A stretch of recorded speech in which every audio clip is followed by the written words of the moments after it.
o milagre que mudou a vida de João, quando a fé venceu o desespero. João tinha apenas 24 anos, mas carregava nos ombros um peso que parecia esmagar sua alma.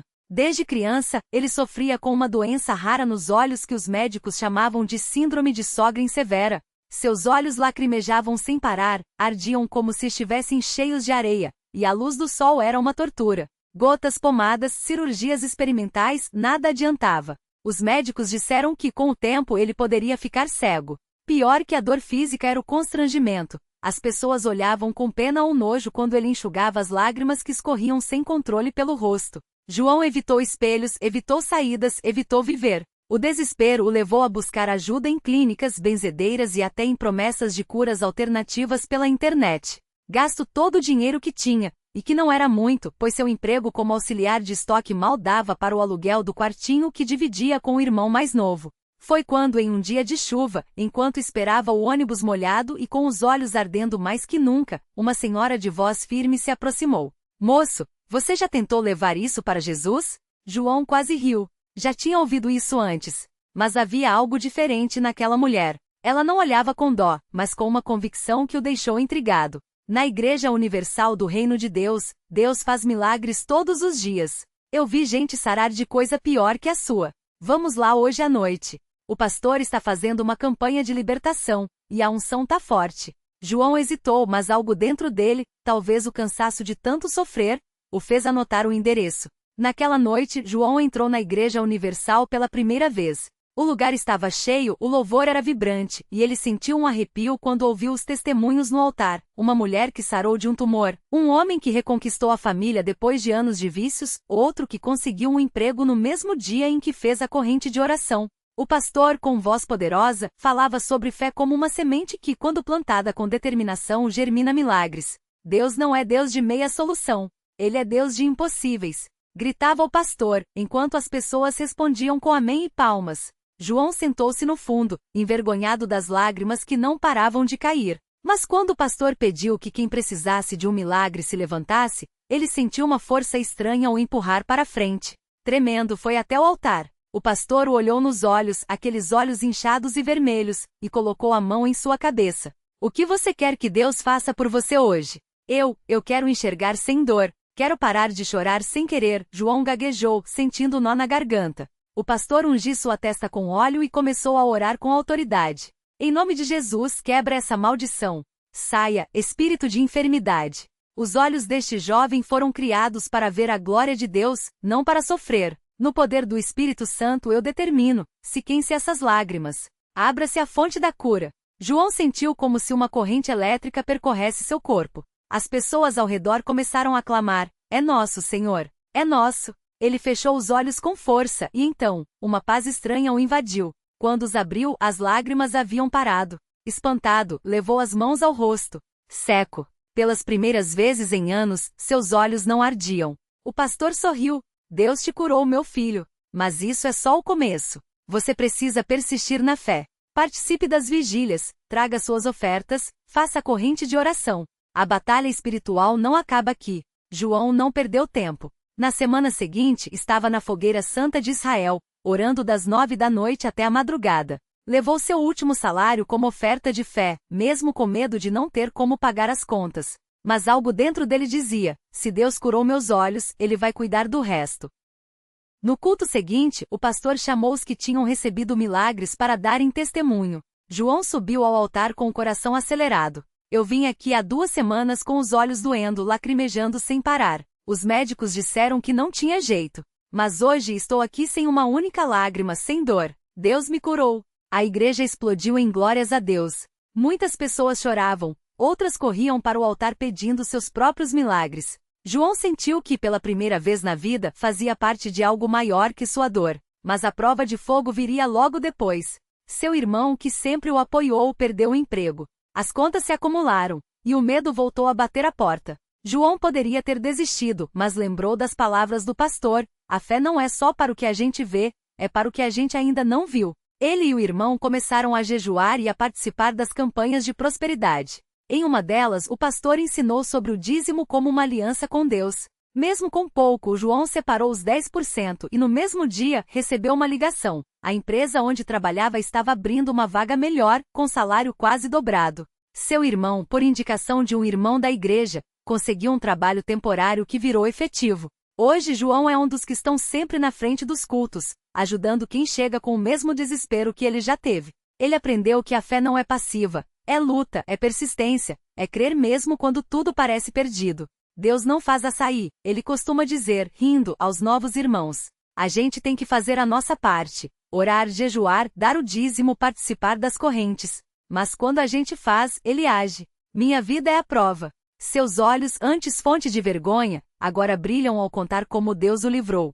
E toda vez que alguém pergunta como ele sarou, João responde com a mesma convicção daquela senhora na parada de ônibus. Vem para a Igreja Universal. Lá, Deus faz o impossível virar possível. E foi assim que certo domingo uma família inteira chegou a CCB por causa do testemunho de João. O casal Maria e Carlos trazia consigo o filho mais velho, Lucas, de 17 anos, que há meses lutava contra uma dependência que os deixava de mãos atadas.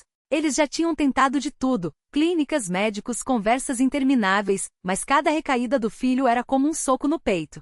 Até que no trabalho, Carlos ouviu João contando sua história entre uma pausa e outra. Se Deus mudou a vida daquele homem, por que não a do meu filho? Maria sussurrou ao marido, com os olhos cheios d'água. No primeiro culto, Lucas ficou encostado na parede, de braços cruzados, como se quisesse provar que aquilo não adiantaria nada. Mas quando o pastor começou a orar pelos que estavam sob o poder das drogas, algo dentro dele se mexeu. Não foi uma emoção passageira, mas uma voz quietinha, como se alguém tivesse sussurrado bem no seu ouvido. Você não precisa mais disso. Eu tenho algo melhor para você.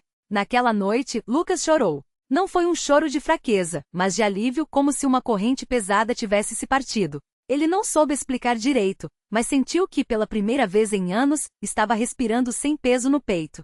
Os dias seguintes não foram fáceis. A luta contra a dependência é real, e Lucas ainda enfrentava momentos de tentação. Mas agora ele tinha algo que não tinha antes, uma comunidade que orava por ele, um irmão como João que o levava para as correntes de libertação e uma mãe que, todas as noites, ungia sua testa com óleo enquanto declarava: O Senhor é quem te guarda, meu filho. Ele já te livrou. 3 meses depois, Lucas subiu ao púlpito para dar seu testemunho. Não era mais aquele jovem de olhar vazio e postura desafiadora. Agora falava com uma calma que surpreendia até a ele mesmo. Eu pensava que nunca ia sair daquele buraco. Mas aqui aprendi que Deus não só tira a gente do lixo como nos faz sentar à mesa com Ele. Hoje sou livre. Não por minha força, mas porque Ele me segurou quando eu já não aguentava mais. A plateia aplaudiu e muitos choraram. Entre eles estava João, que via ali o ciclo se repetindo. Uma vida quebrada sendo restaurada, um milagre gerando outro. Depois do culto, ele se aproximou de Lucas e colocou a mão no seu ombro. Agora é sua vez, irmão. Tem muita gente lá fora precisando ouvir que tem saída. E você vai ser a prova viva disso. Lucas sorriu porque já sabia qual seria sua missão. Voltar para as ruas onde antes se perdia e, como João fez com ele, estender a mão para quem ainda acreditava que não havia esperança. E assim a CCB seguia sendo um farol. Não porque as paredes eram bonitas ou os cultos perfeitos, mas porque ali, entre pessoas comuns, Deus escolheu revelar seu poder. Não com fórmulas mágicas, mas com fé que age, amor que acolhe e milagres que não deixam ninguém dizer que não tem jeito. Porque quando o homem diz, é impossível, Deus sorri e responde, vem que eu te mostro. Lucas não perdeu tempo. No dia seguinte já estava de volta às ruas que tanto o marcaram, mas agora com um propósito diferente. O cheiro de cerveja derramada e o barulho dos carros ainda eram os mesmos, mas seu coração batia forte com uma certeza, ele não estava ali por acaso. Carregava na bolsa alguns folhetos da CCB e, mais importante, a própria história que agora era um testemunho vivo. Foi quando viu Marcos. O mesmo olhar vazio, as mesmas mãos trêmulas segurando uma lata amassada. Marcos era como ele havia sido meses atrás, um homem que já tinha ouvido de tudo, você não muda, isso não tem cura, desista. Lucas se aproximou devagar, sem pressa, porque sabia que a pressa só assusta quem já está ferido. Marcos, meu irmão, começou, com a voz firme mas cheia de compreensão. Eu já estive onde você está. Já achei que não tinha saída.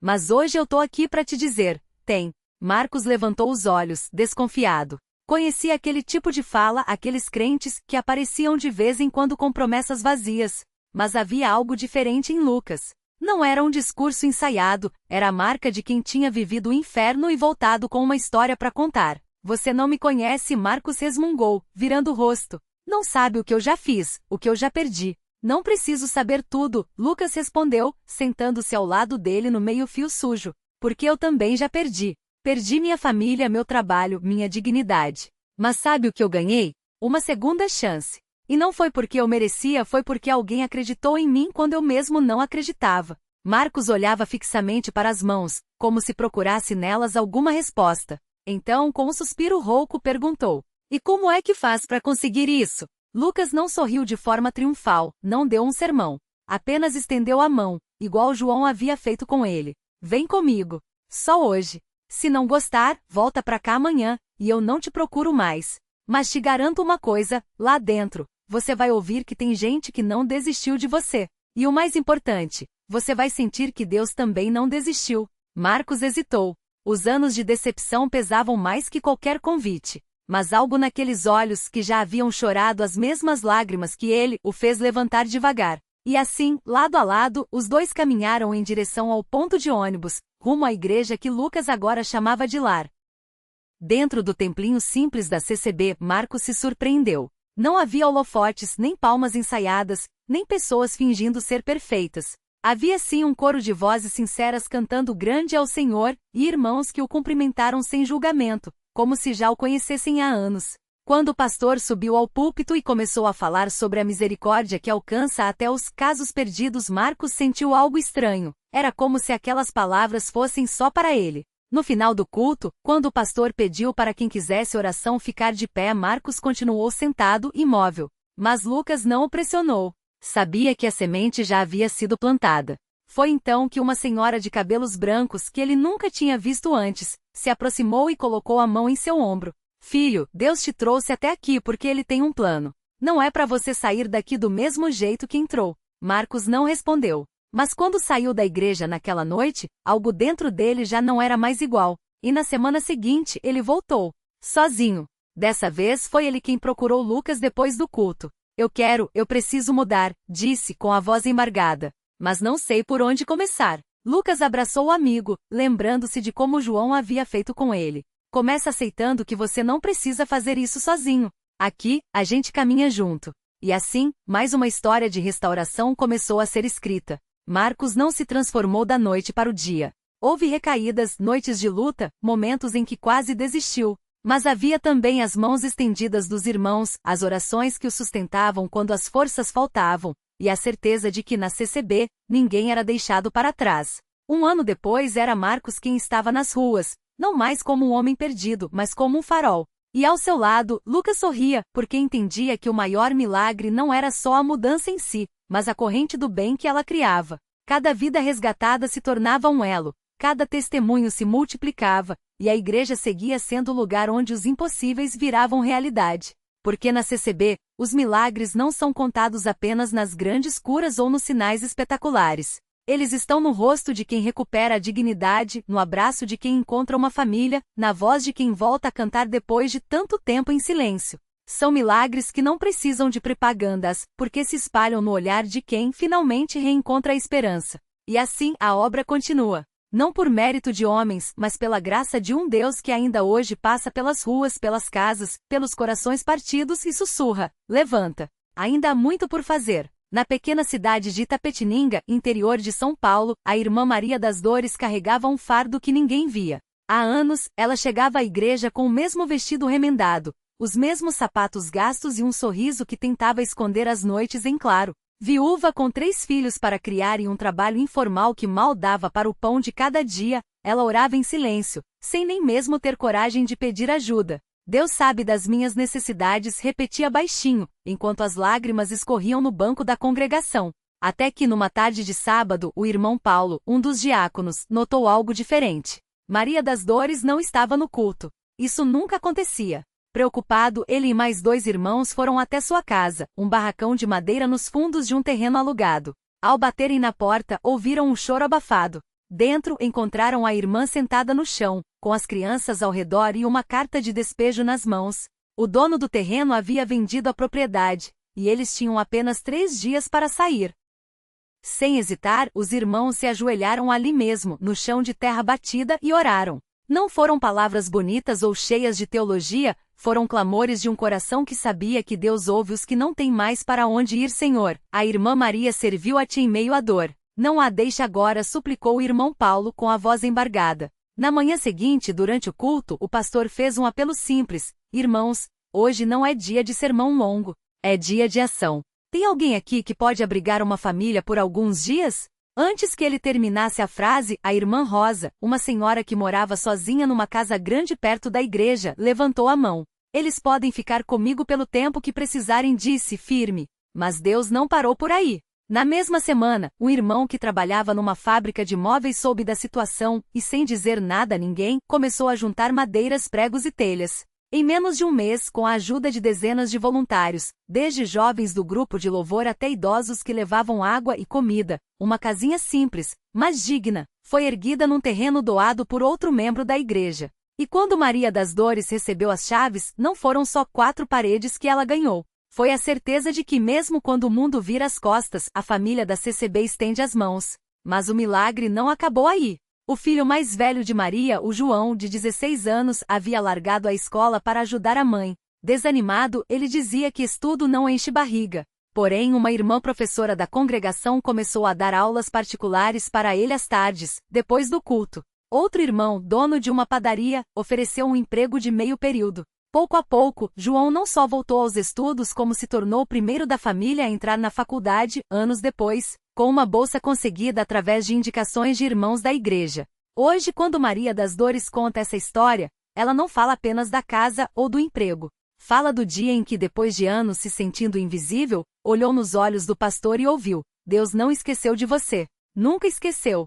Fala das noites em que, mesmo sem ter o que comer, suas crianças dormiam em paz porque sabiam que na igreja sempre haveria alguém para dividir o pouco que tinha. E fala, acima de tudo, do dia em que entendeu que milagre não é só o que acontece de repente, é também o que Deus constrói, tijolo por tijolo, através de pessoas que escolhem ser suas mãos. E assim, como um rio que não para de correr, a corrente do bem segue. Porque na CCB, os milagres não são só para serem vistos, são para serem vividos. E quando uma vida é transformada, ela se torna um farol, iluminando o caminho de outros que ainda estão no escuro, esperando por uma voz que diga: vem, aqui tem lugar para você. Naquela mesma semana, enquanto a irmã Maria contava seu testemunho no culto, uma jovem chamada Ana, sentada nos últimos bancos, apertava contra o peito um bilhete amassado. Era a terceira vez que ela entrava na igreja, sempre chegando tarde, sempre saindo antes do final, como se tivesse medo de ser notada.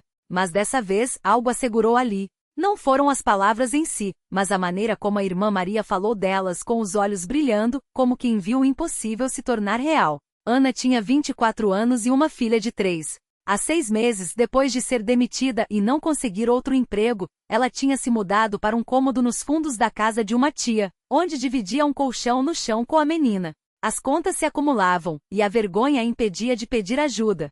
Deus ajuda quem cedo madruga, diziam. Mas Ana já tinha madrugado até o corpo doer, e nada mudava. Naquela noite, depois do culto, enquanto as pessoas se cumprimentavam, ela tentou sair sem ser vista. Mas a irmã Clara, uma das diáconas, a abordou com um sorriso tão sincero que Ana não teve coragem de fingir que não a viu. Você é nova aqui, não é? Perguntou Clara, oferecendo um copo de suco. Como é seu nome?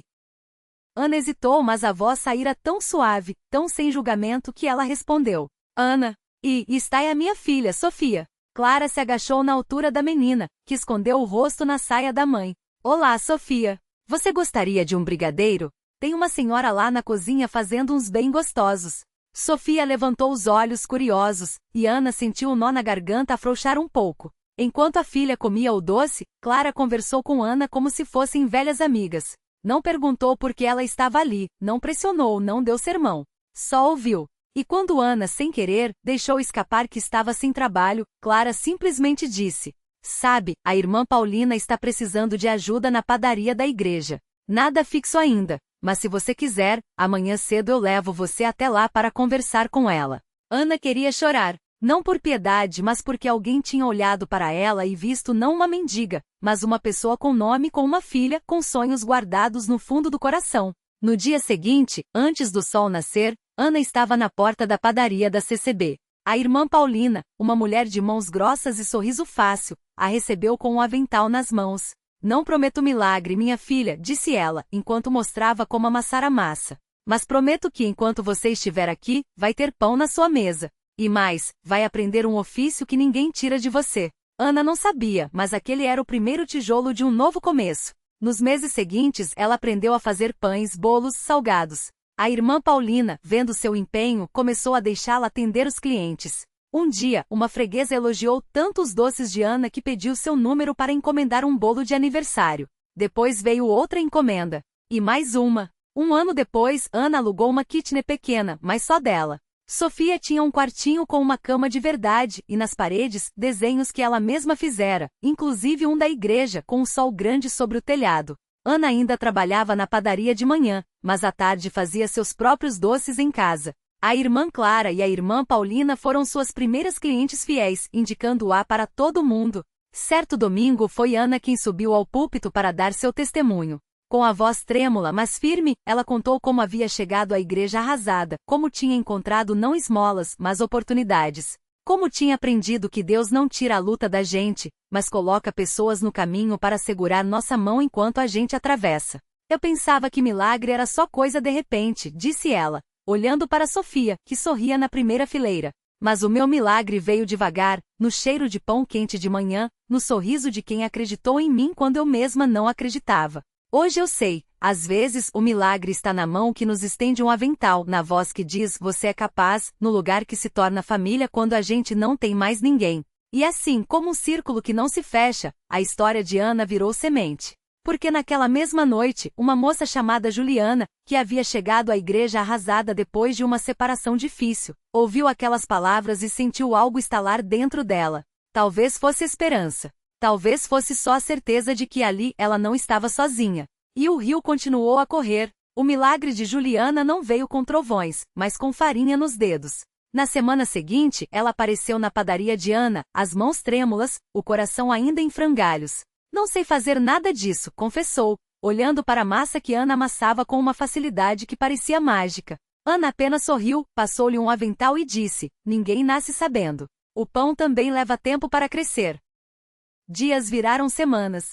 Juliana queimou os primeiros rocamboles, chorou quando a primeira fornada saíra dura como pedra, mas voltou. Sempre voltava. Até que numa manhã de sol fraco, ela tirou do forno um pão dourado, crocante por fora, macio por dentro. Quando Ana provou, seus olhos brilharam. Agora você já sabe mais do que eu quando comecei. Não era verdade, Ana sempre soubera que o segredo não estava na receita, mas em quem a ensinou a não desistir. Anos depois, a padaria Pão de Cada Dia tinha 2 sócias. Na parede, uma placa dizia, aqui os milagres levam fermento. Clientes chegavam não só pelo cheiro de canela, mas pelas histórias que as duas contavam entre uma venda e outra de mulheres que, como elas, haviam encontrado na massa bruta uma maneira de recomeçar. Porque o milagre, afinal, não é o que nos tira do chão de uma vez. É a mão que nos segura enquanto aprendemos a ficar de pé novamente. É o pão que partilhamos quando a fome não é só de comida. É descobrir que mesmo quando a vida nos esvazia, sempre há um lugar, uma cozinha, uma igreja, um coração,